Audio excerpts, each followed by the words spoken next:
Hi, hello, namaskar. Myself Mahesh Prasad from Department of Physics. As you know, well, dear students, we are in a chapter that is the mechanical properties of fluid, right? So far, we have discussed about under this particular concept, like we have discussed the Bernoulli's theorem and continuity of equations, and we have seen the basic formula of pressure as well as the pressure with respect to how it is going to your pressure is going to vary with respect to the height. So these are the basic concepts you have seen, right?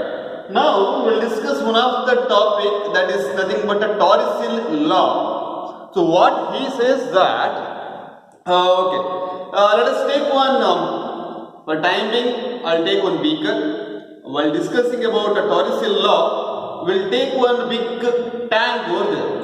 Okay. So now imagine there is a water inside this particular beaker over here, and if I make a hole over here, what happens? There is a outflow of liquid will take place if the fluid is there inside the beaker, right? So, what your torsional, he was a scientist as well as a physicist, what he observed was that the outflow of the liquid, when it comes out with respect to a certain hole, the outflow of the liquid, don't you think it is having some velocity? The velocity of the liquid which was nearly equal to free fall of the any object, and we will prove that this particular velocity which is equal to the free fall of the object.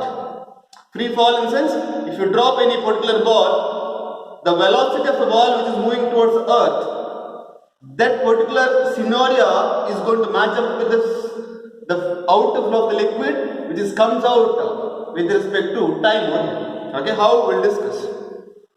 Okay. According to your torsional, what he observed or what he discovered that the speed of efflux. What is the meaning of efflux? Efflux, which is nothing but outflow of the liquid. Outflow of the liquid. Okay, which is where in the open tank is given by a formula which is identical to freely falling object. How we'll discuss. You take one tank over here.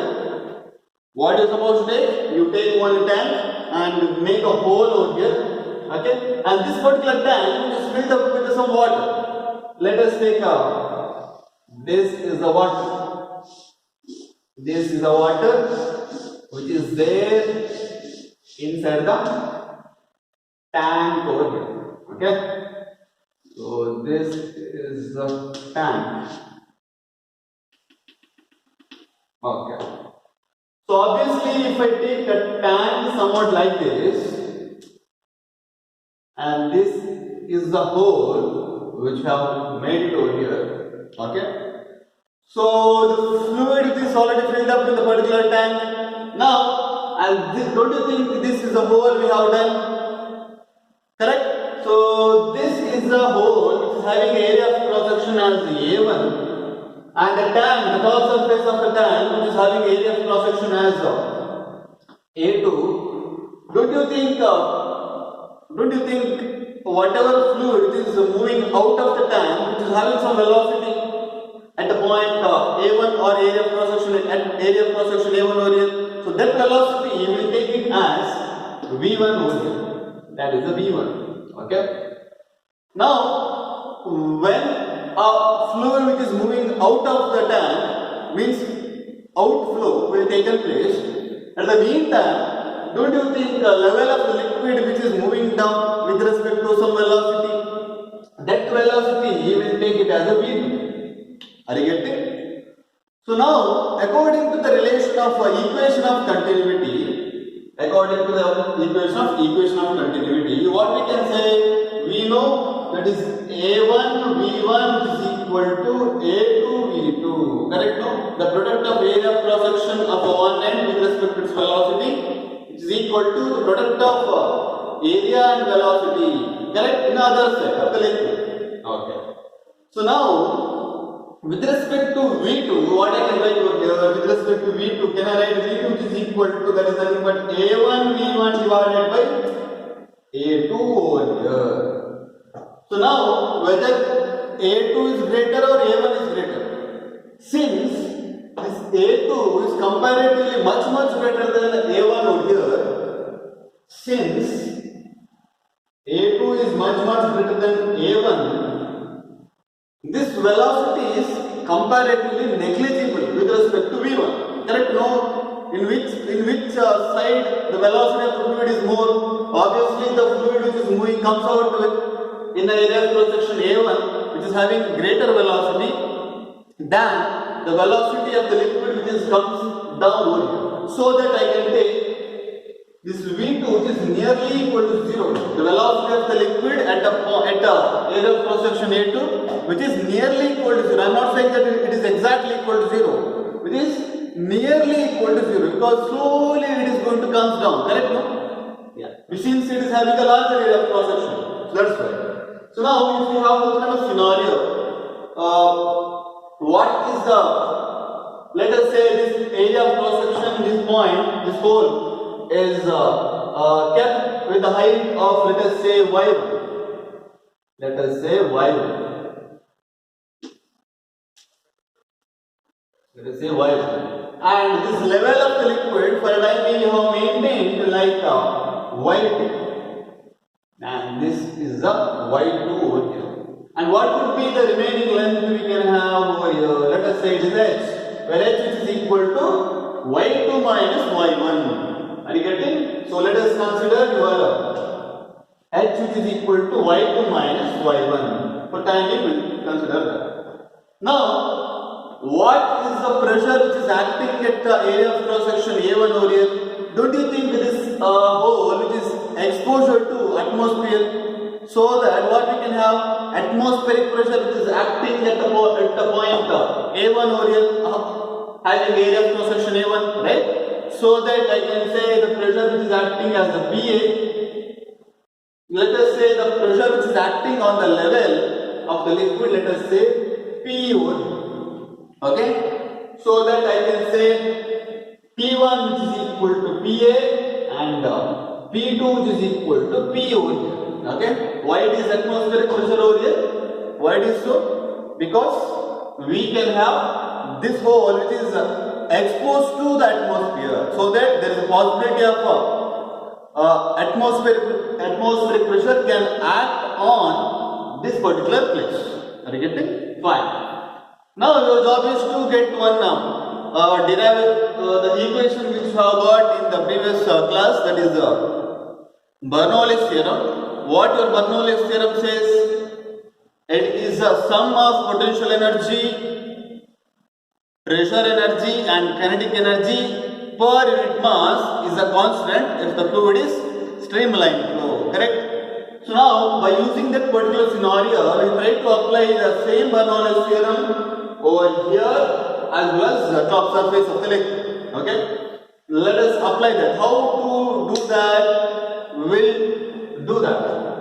So we can say that P1 plus what we can have half rho, that is a half rho V1 square plus what we can have, what is the energy we have, that is rho g y1 which is equal to what we have. This is one side pressure energy, kinetic energy and potential energy, it is equal to. Now let us apply the same formula over here. I can write P2 plus half rho V2 square plus rho g y2. Since we know V2 is nearly which is equal to 0, why nearly which is equal to 0? Because if I compare the velocity at A1 with respect to A2, V1 which is having a greater velocity than V2, so that I can consider V2 which is nearly which is equal to 0. The velocity is nearly which is equal to 0. Okay? So that what I can re-alter over here, this P1 can be replaced by what? What is the pressure which is acting at the hole over here? That is nothing but atmospheric pressure. Correct? So that I can have PA plus that is a half rho V1 square plus rho g y1 which is equal to P2 plus the whole term is going to become 0. Why? Because V2 is 0 here. So it is equal to rho gy2. Now what we need over here, we want the velocity of the liquid which is moving out of the tank. That velocity should equal to the freely falling object. Correct? That only we supposed to prove, right? So what is the formula we can have over here? What is the value of V1 we can have? That is nothing but I can write V1 which is equal to square root of 2gh plus, your job is to write the whole equation with respect to this V1. So if I do so, can I write this is nothing but 2 of P minus PA divided by rho over here, and this is how exactly I suppose to write if I realter the equation. Now what I do here is that I do in such a way that this top surface of the liquid, if it exposed to the atmospheric pressure, that means if I open this, what happens? There is a possibility of atmospheric pressure which can act on the surface over here. Correct or no? Yes. So if it is so, this P can be replaced by what? What is the pressure which is acting right now? If I expose to the atmosphere, so obviously P can be replaced by what? PA. So that I can write P which is replaced by PA. As you know, PA minus PA. What is that? What is the P minus PA? That is nothing but the 0. 0 into anything is 0. So what is left out over here? That is the V1 which is equal to square root of 2gh. Correct or no? How we got h? H is nothing but y2 minus y1. That is equal to h. So this is a formula for freely falling object. So this is how exactly your torus seal which is observed that the velocity of the outflow of the liquid is nearly or which is identical to the freely falling object. Okay, so this is how exactly we got the basic concept of the freely falling object as well as the efflux of the liquid. Okay.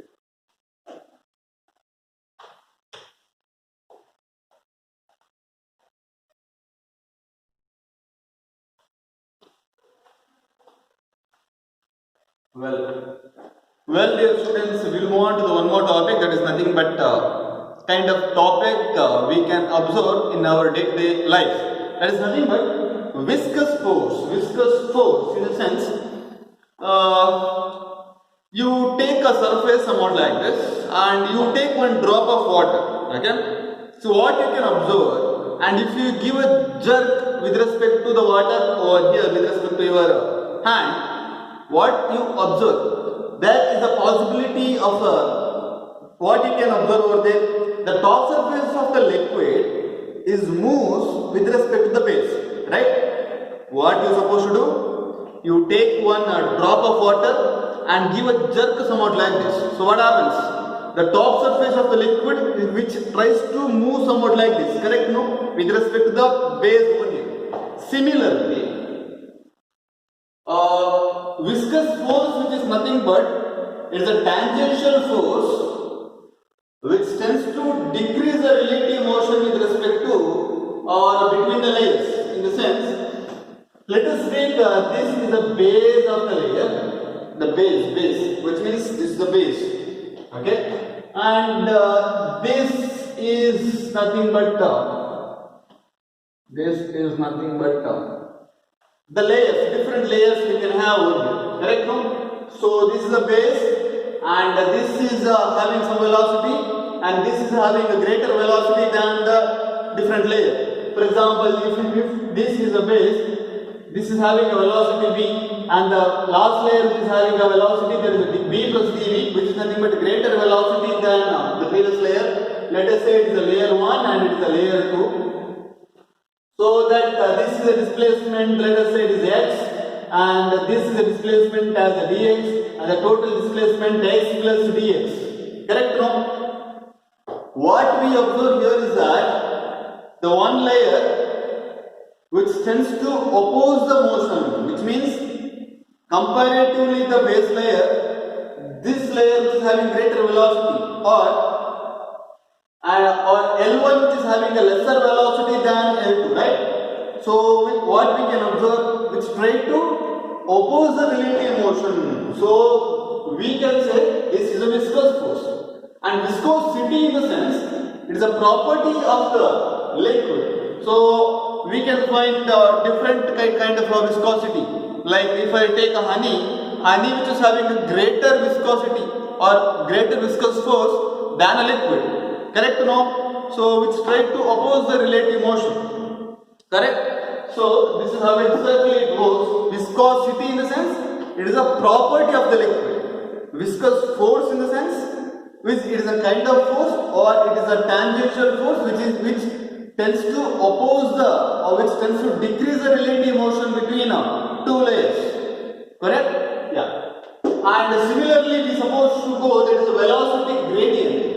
This is the velocity gradient. Velocity gradient in the sense which is nothing but dv divided by dx. That is nothing but velocity gradient. So velocity gradient, which is nothing but velocity per unit length, or a change in velocity with respect to unit length over here. Okay. So this is what exactly the velocity gradient. Whenever you find a term gradient with respect to unit length, you are supposed to write. Like we have different kind of gradient, like a potential gradient, a volume gradient, area gradient. It means volume gradient in the sense what? Volume per unit length. So similarly, this is the velocity per unit length. So what are the factors we can say that your viscous force depends on the motion of the liquid? So obviously, if I speak about force or viscous force, is directly proportional to its area of cross section. Also is directly proportional to its potential or its velocity gradient over here, so that I can have dv divided by dx. Correct? So since we have some relation, if we want to write with respect to some equation, we need one constant, right? That is nothing but f, which is equal to minus eta into a into dv divided by dx. You might have confused why I have taken minus sign over here. This minus sign which indicates, which opposes the relative motion. Correct? No? What is the minus sign which indicates? This viscous force which tends to oppose the velocity. Velocity of what? Which opposes the velocity gradient. Okay? What about this eta? This is called as eta. Eta which represent what? It is called as coefficient of viscosity. Eta which represent coefficient of viscosity. So this is how exactly it is. Okay. So and yeah. So eta which represent what? It is the coefficient of viscosity, and what are the factors which depends on your viscous force? The one is its area of cross section as well as what? As well as its potential gradient. Potential gradient in the sense what? It is the potential per unit length. Always remember this particular concept well.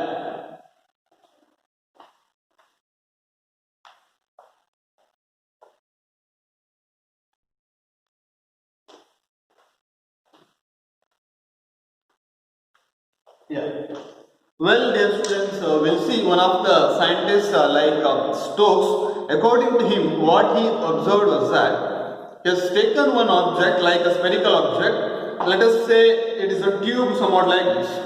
Let us say this is a tube which is somewhat glass tube over here and filled up with the castor oil. Which oil? Like for time being, we will use the castor oil, which is having a more viscosity than water. Then you take a bulb or a metal bulb and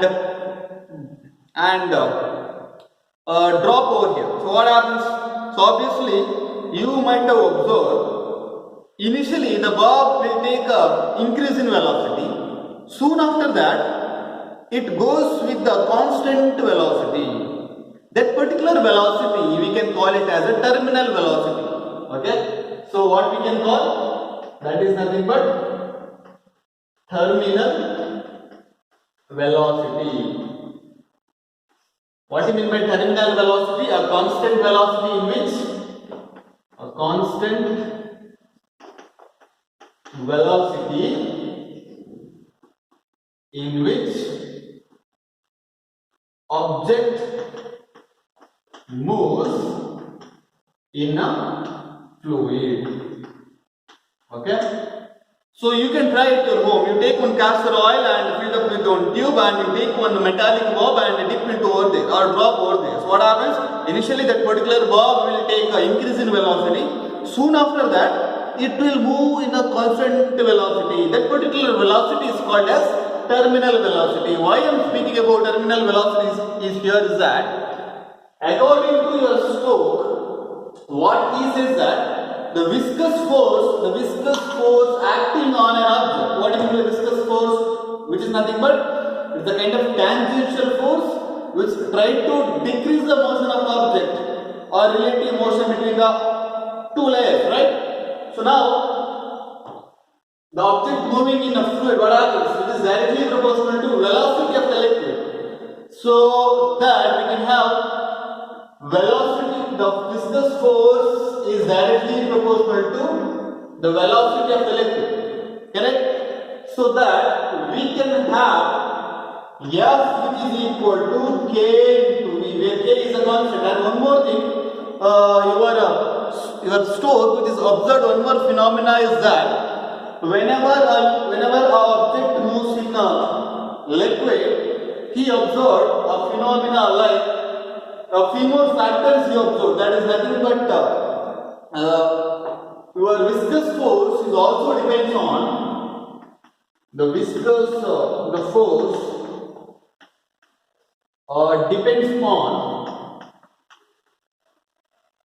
depends on that is nothing but viscous force is directly proportional to the coefficient of viscosity, that is eta, and also it is also your viscous force is also depends on radius of the object like r over here, okay, and also which depends on terminal velocity. So these are the basic observations which is done by your Stokes over here.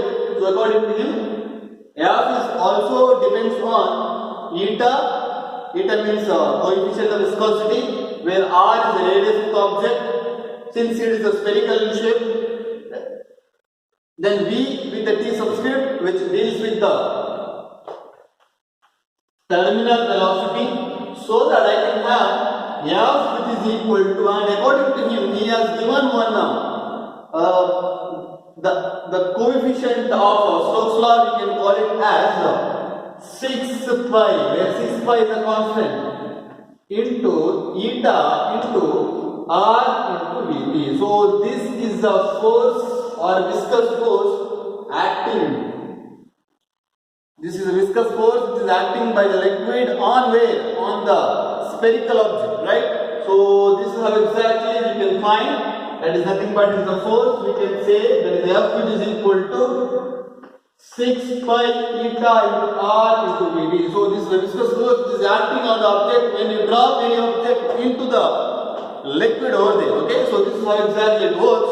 So keep on remembering the viscous force, viscosity, and the coefficient of viscosity, and the terminal velocity. And by having all this idea, we'll try to get what is the force, what is the basic condition at equilibrium. Okay, we'll discuss that.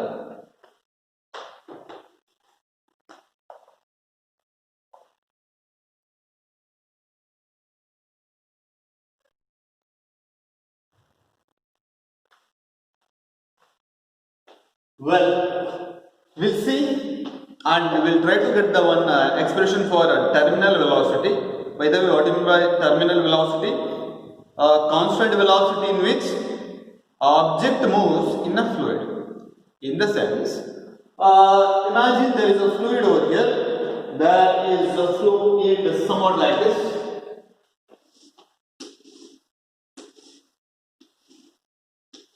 Imagine this is a fluid. Okay. So imagine this is a fluid and you have taken one metallic ball and you just dropped into the fluid over here.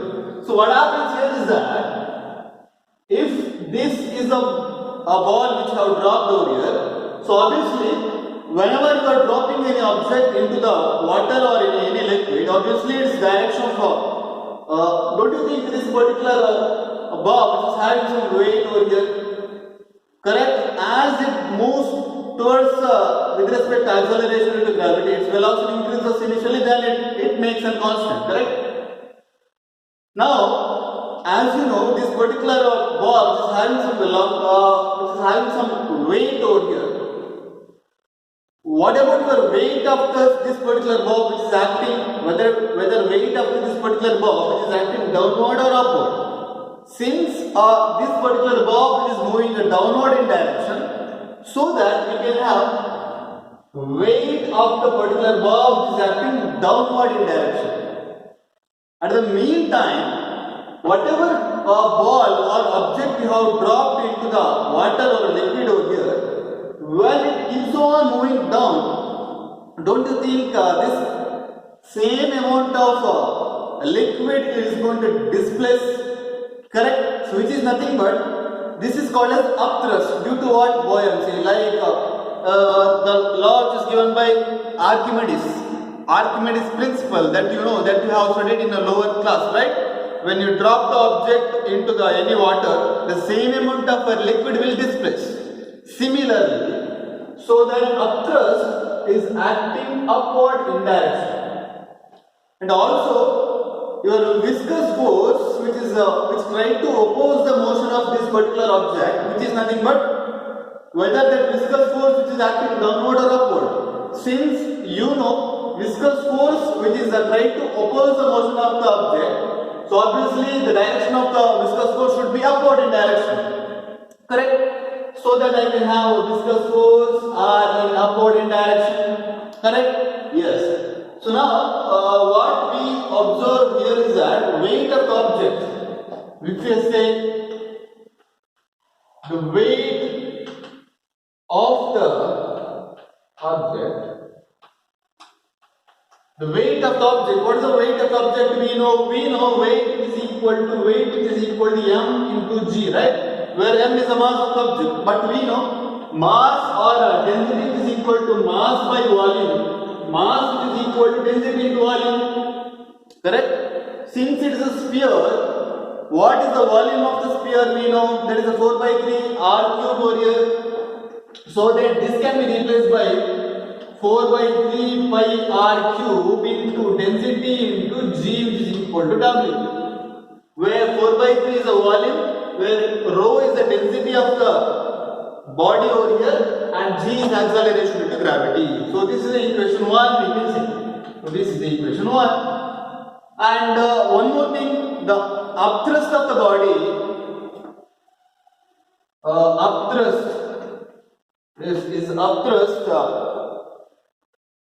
the upward thrust due to buoyancy or upward thrust due to we can say buoyancy. Right now, what do you mean by upthrust due to the buoyancy? When you dip any object into the liquid, same amount of liquid is going to displace. Correct? So that is called as upward thrust due to, this is upward thrust due to buoyancy. Okay? So what is upward thrust, which is equal to weight of the liquid. Weight of the liquid which is displaced. What is the weight of the liquid we can have? It is nothing but once again m into g or m dash into g. So now here we can say the one more thing. Don't you think the same amount of volume is displaced over here? So that's why we can say 4 by 3 pi r cube into, here comes the rho dash. Why? Because it is the density of the water, not the density of the material. Correct? So rho which indicates density of the liquid, density of the object, and rho dash which indicates density of the liquid which is displaced over there. Okay? Into g, let us say it is equal to u, and it is equation 2. What is the viscous force which is acting over here? This is the viscous the viscous force acting over here. What is viscous force we can have? That is F, which is equal to, what I can write, F which is equal to what we have? Viscous force, that is 6 pi into eta into R into Vt. And now, which are the forces are acting? Which are the forces are acting? Which are the forces are acting upward and which are the forces are acting downward? So obviously at equilibrium, I can write, since U and F are acting upward in direction, we can write it as, it is nothing but W is acting downward in direction, so that we can have, that is nothing but U plus F which is equal to W, correct no? So U plus F which is equal to W, I can write this is nothing but, you substitute the value over here. U can be replaced by what? That is nothing but that is nothing but or F plus U. We can write that is nothing but 4 by 3 pi R cube rho dash into G plus F can be replaced by this much. That is 6 pi eta into R into Vt which is equal to W can be replaced by equation 1 4 by 3 pi R cube rho into G. Now we need a terminal velocity over here. What is the terminal velocity we can have? Terminal velocity Vt which is equal to, or for your easier case, you shift this whole term over here. So what I can write if I shift that? We can write 6 pi into eta into R into Vt which is equal to, can I write this is nothing but 4 by 3 pi R cube. If I take a common, I can write rho dash, I can write rho minus rho dash into G over here, correct? So altogether what I can write if I do with respect to Vt? So Vt which is equal to what I can write, that is 9 by 2, 9 divided by 2 which is equal to R means here that is R square of, we can write rho minus rho dash into G and divided by eta. So this is a formula, we can call it as terminal velocity, correct? So altogether we can have Vt which is equal to, that is 9 divided by 2 into R square rho minus rho dash into G divided by eta, where R is the radius of this particular sphere and rho which indicates what? There is a density of the body of an object, where rho dash is the density of the liquid which is displaced and